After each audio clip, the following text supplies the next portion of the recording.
Hello mga ka-super, kasari, ka-super MM. Mayroon tayong yaw-yaw for today's video. Baka relate ka, no? Dito sa ating tindahan, ikaw ba ay takbuhan, puntahan ng mga nagpapasangla? Yung ikaw ba yung inaalukan ng pwede pa sangla ng cellphone. Madalas cellphone kasi yun naman talaga yung lagi natin hawak, no? Cellphone, relo, bag, mayroon pa nga motor. So sa akin, no, maraming din nagaganyan, no, na baka pwede pa sangla muna ng cellphone. Yanin ko naman yung cellphone, di na naman yan magagamit, ano lang, di ba? Tapos meron naman pasangla ng mga bag, mga, ano pa ba yun? Rice cooker, pati appliances, mga gamit sa bahay, nakakaloka, di ba? So, isa ka rin ba? Di ba? Nakakaloka. So, ako dito, hindi ako nag-entertain ng mga ganyang pasangla. Pasangla cellphone, pasangla relo, pasangla ano. Siguro, alahas, pwede pa ako magpasangla kasi, di ba? Pero yung mga cellphone, natin ko ba yung mga cellphone na yan? Pero, hindi ko in-entertain talaga yung mga sangla-sangla na yan. Nakakaloka. At saka yung mga pautang, yung mga uutang nga, yung parang ganyan, tapos gagawin ko lateral yung cellphone, kung ano yung mga gamit nila, kulang na nga lang, pati washing machine nila, o ref nila, TV nila, isang la dito sa akin. Hindi ako nag-entertain yan. Pero ang madalas talaga, ang gusto nilang isang la is cellphone.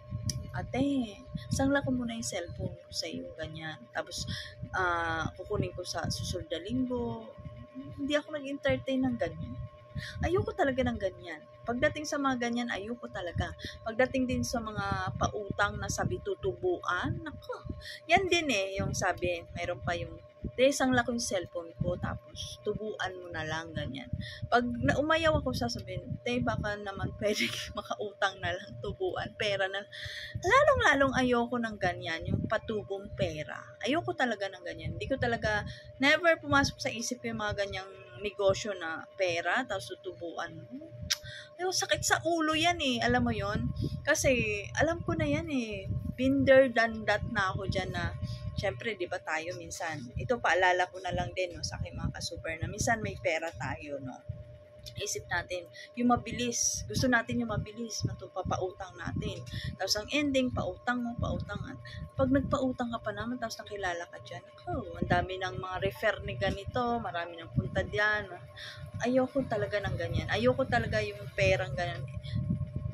Ano na lang disclaimer lang ako sa ibang nagpapautang kasi yung iba mayroon naman ako din kakilala nagpapautang, ganyan.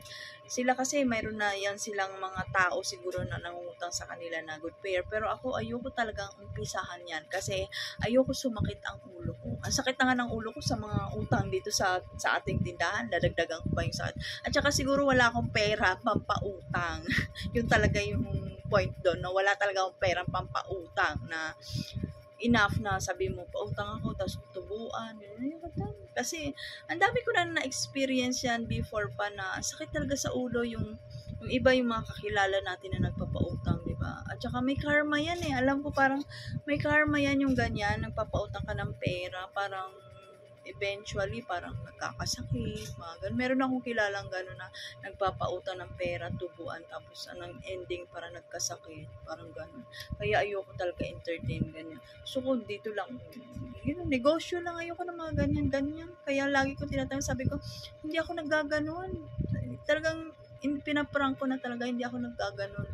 At saka pag sabing tubuan na lang yung pera, pwedeng pera. Sabi ko, hindi rin ako naggaganon. Mas meron pa nga sa akin motor ang isasangla. Isasangla yung ORCR, mga ganon, registro ng sasakyan. Sabi ko, ayoko ng ganyan, wala akong paglalagyan. Saan ko ilalagay yung motor mo? Wala na nga mapaglagyan ng mga sasakyan dito. Diba, nakakaloka. Ayun nga, kaya no ako dyan. Ayoko yung mag-accept, yung mag-try, yung sabihin mo, kahit isa pagbiyan sila kasi masasanay, ayoko. Kaya strict ako, talagang no ako. Hindi ako nagaganyang kamo. Mga ganyan. Ayoko na mga ganyan. Cellphone. Baganin ko naman yung mga ganyan. Kakaloka.